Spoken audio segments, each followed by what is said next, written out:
एक गांव था देखने में सुंदर, लेकिन उसके पीछे छुपे थे ऐसे राजा जो किसी को भी कांपने पर मजबूर कर दें। उस गांव का नाम था ढोलपुर, जहां के लोग कहते थे कि आधी रात को अगर तुम्हें ढोलक की आवाज सुनाई दे तो समझ लेना कि थुंग थुंग आ गया है। थुंग थुंग कोई आम इंसान नहीं था। उसके चेहरे पर अजीब सी मुस्कान, आंखें बड़ी बड़ी जिन्हें देखकर कोई भी डर जाए, और हाथ में एक पुरानी ढोलक। रात के ठीक 2 बजे वो गांव की गलियों में घूमता और अपनी ढोलक बजाता। आवाज सीधी कानों से दिल तक उतर जाती, धीमी, डरावनी और लगातार।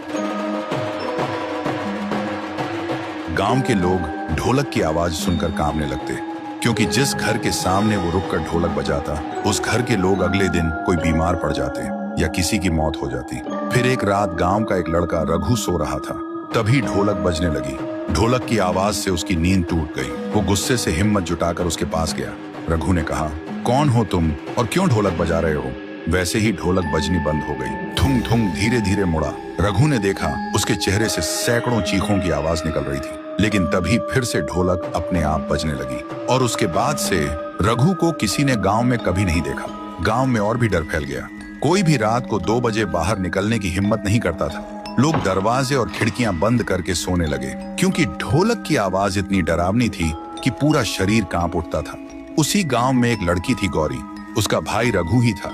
उसने कसम खाई थी, मैं पता लगाऊंगी कि मेरे भाई को थुंग थुंग कहाँ ले गया।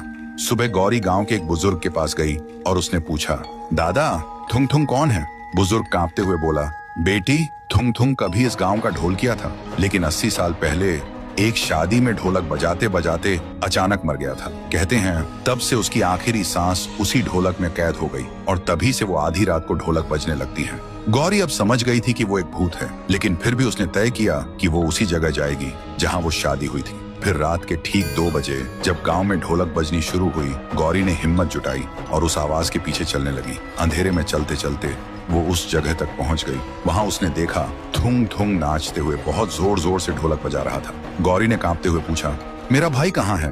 थुंग थुंग अचानक रुका। उसकी आंखें जलने लगी और ढोलक अपने आप बजने लगी। तभी ढोलक के अंदर से एक चीख सुनाई दी। गौरी डर से भागने लगी। तभी एक आवाज आई, दीदी। गौरी रुक गई और पीछे मुड़ी। उसने देखा रघु और थुंग थुंग एक साथ खड़े थे, लेकिन वो अब इंसान नहीं था। उसका चेहरा अजीब और आंखें लाल हो चुकी थी। रघु ने धीरे से कहा, दीदी, अब मैं भी थुंग थुंग का हिस्सा हूँ और अगला नंबर तुम्हारा है। तो दोस्तों, अगर तुम्हें जानना है कि थुंग थुंग क्या सच में अचानक मरा या उसके मरने के पीछे कोई राज छुपा है, अगर जानना है तो वीडियो को लाइक करो, चैनल को सब्सक्राइब करो और कमेंट में लिखो पार्ट 2 चाहिए।